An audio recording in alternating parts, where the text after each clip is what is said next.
بسم الله الرحمن الرحيم. السلام عليكم ورحمة الله وبركاته.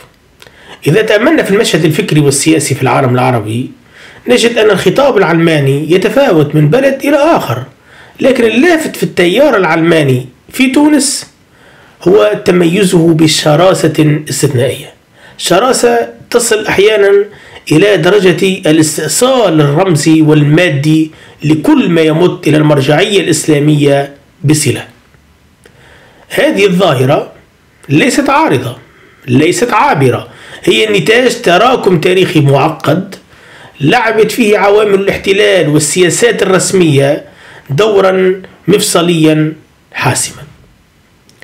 أولا لابد من التوقف عند الفرق الجوهري بين الاحتلال الفرنسي في تونس والاحتلال الإنجليزي في بلدان أخرى مثل مصر.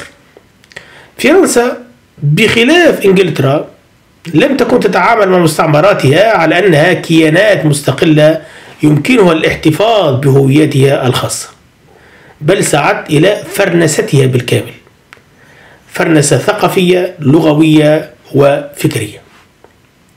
هذه السياسة الاستعمارية الكليانية الشمولية لم تقتصر على فرض اللغة الفرنسية كلغة رسمية، بل امتدت إلى إعادة تشكيل العقل التونسي نفسه وفق رؤية لايكية صلبة تنزع عنه انتماءه الإسلامي وتدفعه إلى التماهي مع المنظومة الثقافية الفرنكفونية. وقد تجلى هذا في النظام التعليمي، حيث تم طمس المقررات الشرعية وإحلال مقررات تغرس القيم الفرنسية، حتى باتت النخبة الفرنسية النخبة التونسية منذ الاستقلال تحمل تصورات غربية خالصة عن الدولة والمجتمع والهوية وعن الإنسان بشكل عام، إلى درجة أننا أصبحنا نتحدث عن فرانكوفيل، أي تونسيين بعقول وأمزجة فرنسية خالصة، لا مجرد فرانسيزون مشدين إلى اللغة أو الثقافة الفرنسية انشدادا شكلانيا قشريا.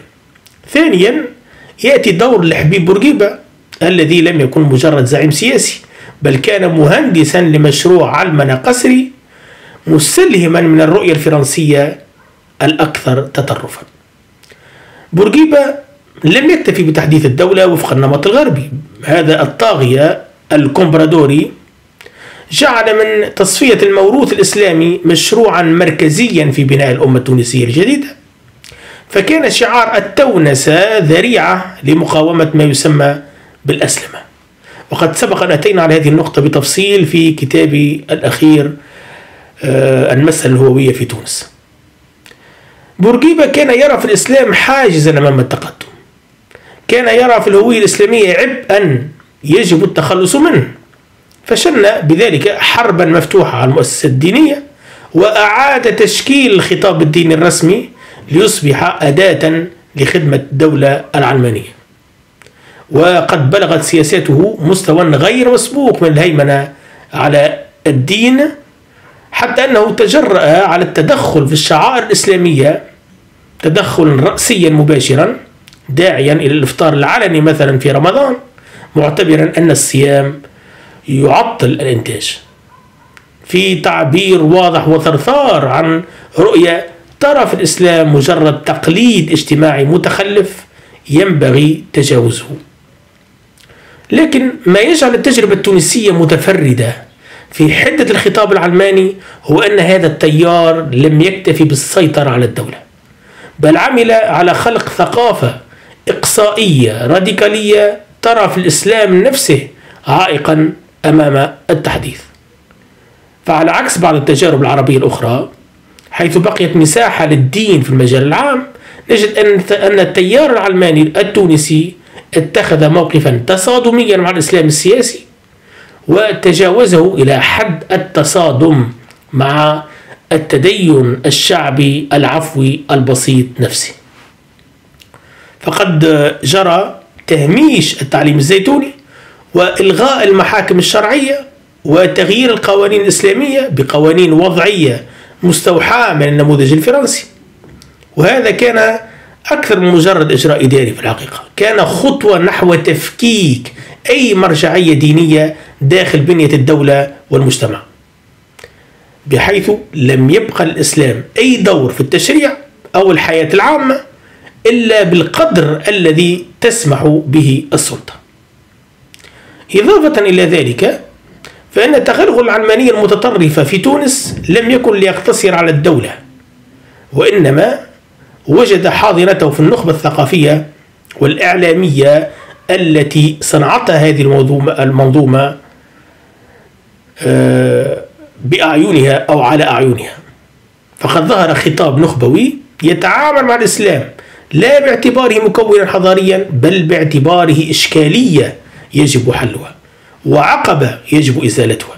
وقد انعكس هذا في الصحافة والإنتاج الثقافي والأكاديمي والفني، حيث أصبح الانتماء الإسلامي موضع استهجان، وصار ينظر إلى أي دعوة للعودة إلى الجذور الإسلامية باعتبارها رجعية وخطرا على الحداثة، بل وعلى الهوية التونسية أو على الأمة التونسية بالاصطلاح البورقيبي.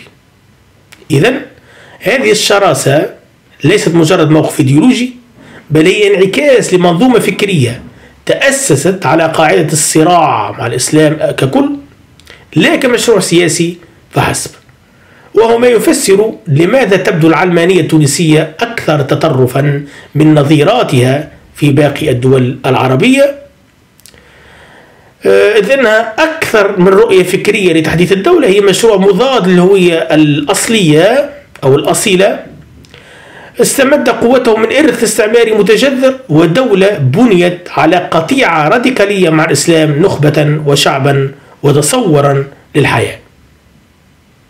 فهم هذه الخلفيات ضروري إذن لاستكناء طبيعة الصراع في تونس اليوم.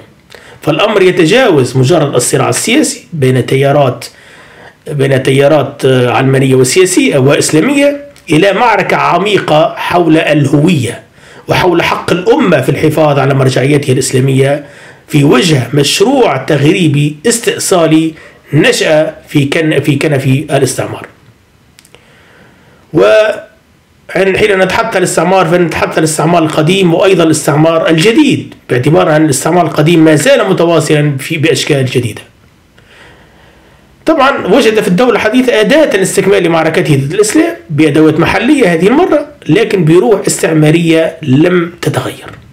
فما نشهده اليوم من صدام بين التيارات الإسلامية والعلمانية في تونس ليس إلا امتدادا لهذا المسار الطويل من محاولات اجتثاث الإسلام من وجدان الأمة في معركة لم تحسم بعد، لكنها بلا شك ستظل محور الصراع الحقيقي في تونس لعقود قادمة. وحتى المعضلات المرتبطة بالتنظيم الدستوري لعلاقة الدين بالدولة تبدو أعمق حين نتحدث عن الحالة التونسية. ومن أبرز أسباب هذا الإعضال المزمن والمتجدد هو ارتباط تونس بالميراث الاستعماري الفرنسي اللايكي المتوحش. فقد أكدت دراسة دستورية مقارنة أنجزها الثنائي الأكاديمي داود أحمد وتوم جينسبرغ تحت عنوان الأسلمة الدستورية وحقوق الإنسان، بناء على عينة من الدساتير من 1861 إلى 2014، أن التنصيص الدستوري على الإسلام أكثر حضورا ووضوحا في دساتير المستعمرات البريطانية السابقة مقارنة بالمستعمرات الفرنسية السابقة.